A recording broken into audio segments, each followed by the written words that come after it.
What's up, Doombots? No need for an intro today because we're just going to go straight into Battle Badges. Battle Badges is the next piece of gear that you're going to accrue and going to have to learn how to itemize. So just a quick look at Battle Badges in general. Battle Badges are accrued three ways. One, just through playing the game. Garbage or low rank battle badges, as you'll hear me say garbage a lot more and more in these videos, it's because basically garbage, basically have no value, but you'll get them through killing random monsters. So if you do AFK farming, or if you're just generally farming for something in a zone, drops, anything like that, odds are one of the guys is going to drop a badge. These types of badges, you don't got to worry too much about. You can just go select all 1 and 2 star badges, dismantle them. It'll give you a small amount of gold and a decent number of unstable converging particles. That's basically going to be your main purpose for those. Anything over that, blue specifically or purple, these you're probably not going to want to get rid of too soon. And the main reason why is, one, it's part of itemization for your character, and two, it's part of itemization for other characters. So it's not a great idea to get rid of battle badges you might be able to utilize on somebody else. Unlike all of the other gear in this game, you can't upgrade a battle badge. What you get is what you get. That's it. How it rolls, whatever it says it is, whatever the nice little core slots in them, they just are what they are. So a lot of your farming is going to be farming for specific battle badges. Now, same rules apply as far as color coding. As you get higher up, you'll start seeing the better battle badges.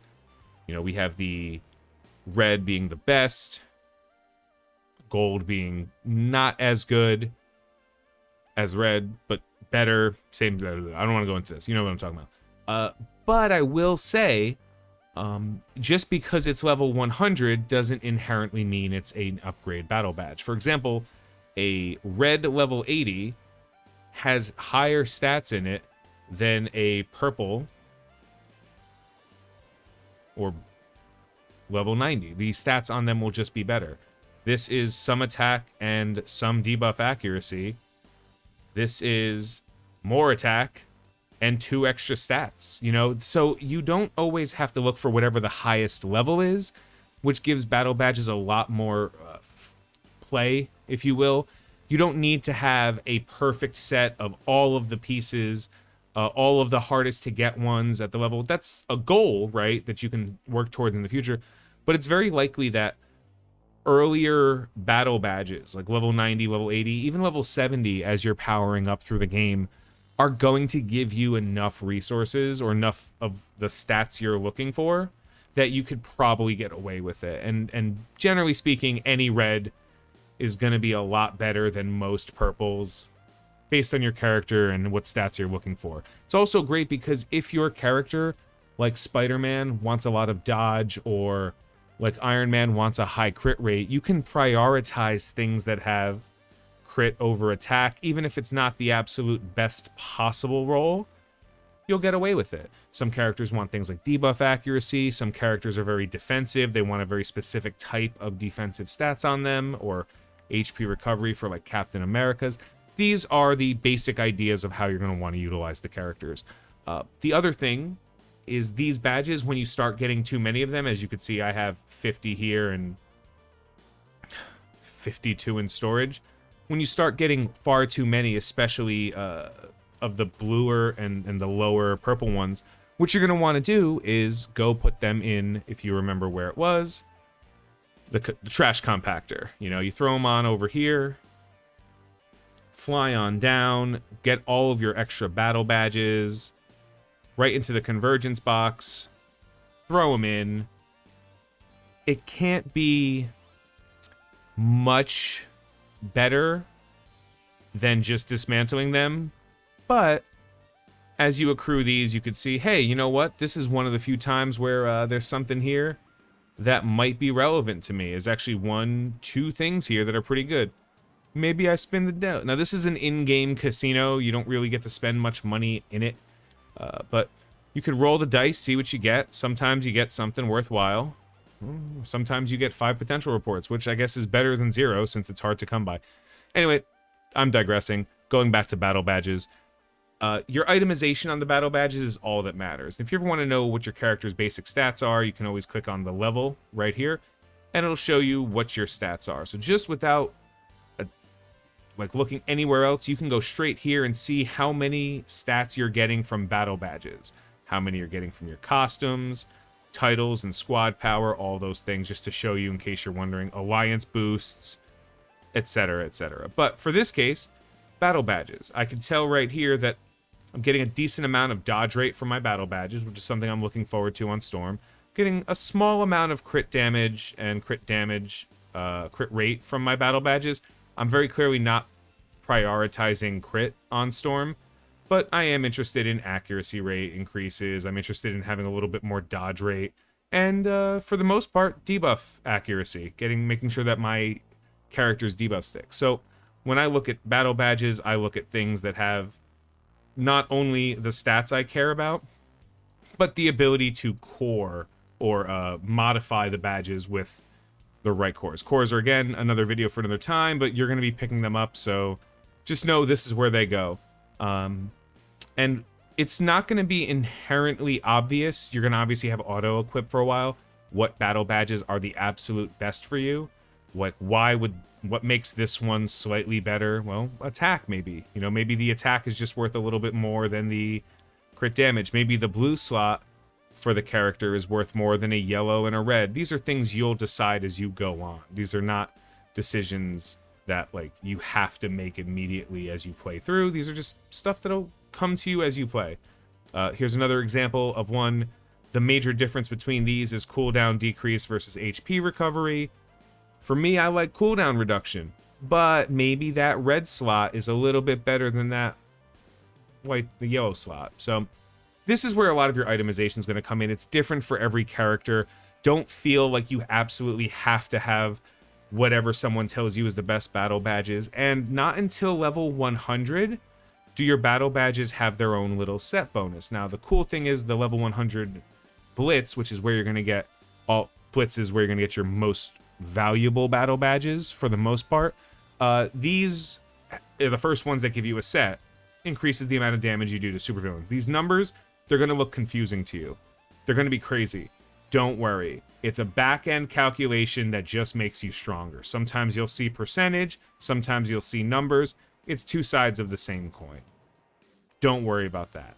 But for some other materials, as you get into Dark Zone will give you random battle badges at the end of every week. So the only thing you do by succeeding in Dark Zone is getting more chances at random battle badges. And you can get all of the previous types of battle badges, the level 90s, the level 80s, the ones we're kind of looking at right here, at level 100, at whatever tier you want. So their base stats will always be a little bit higher with a decent amount of slots and extra rolls. You have no control over these. I cannot stress that enough. It is complete RNG. I know people who are killing it in Dark Zone every week, and nowhere near the same number of battle badges I pull by doing the absolute bare minimum in Dark Zone. Some days I don't even bother. So it's completely RNG. You can't really focus on anything. If I ever did want to put this defensive set on somebody, I'd have to get more. It's just not something you can rely on. So what you do want to focus on is paying attention to what you can focus, which is the blitzes every day.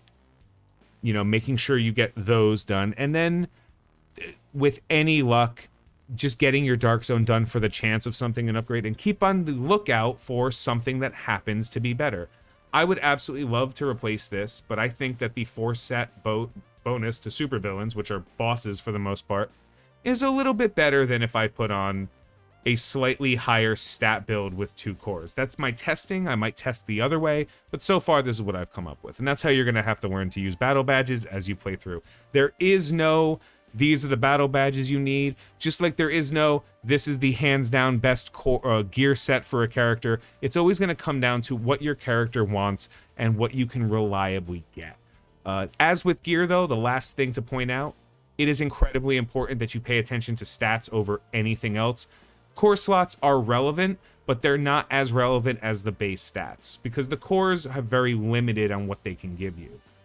We'll go into that more detail on what the cores are later, but generally speaking, each colored core only gives you 2 different types of abilities: green, blue, red, yellow, HP recovery, and none of them are better than just getting a raw type of stat you want. Now, in a perfect world, you're getting the perfect attack damage badge with all of the perfect rolls that your character needs, whether it be debuff accuracy or defense pierce or crit.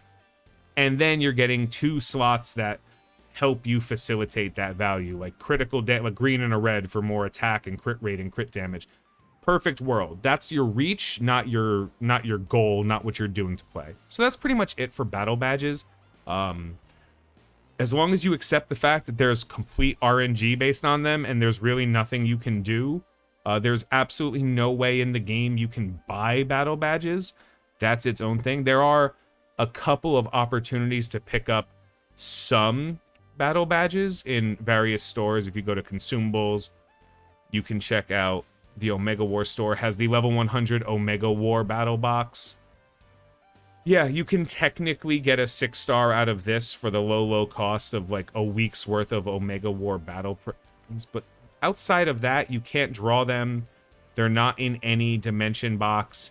You only can farm them, which is a good thing because it's another, battle badges are so important to how you build your character that it's a way that you can't just whale your way through. It's literally a drop rate kind of thing, but at the other side, it's so impossible to control what you're farming and how you're getting that you could, in theory, never have a great set of battle badges. That won't stop you from being good at the game. Trust me on it. Whatever battle badge sets you have, whatever stats, if you're building your stats right, you will be just fine. But that's pretty much all I can say on that topic. So, good luck with your hunting down of battle badges. Comment below and let me know if you've gotten lucky or unlucky with any of your pursuits and battle badges. And have a good night. Have a great day. I've been Tony Scungili, and I will catch you later.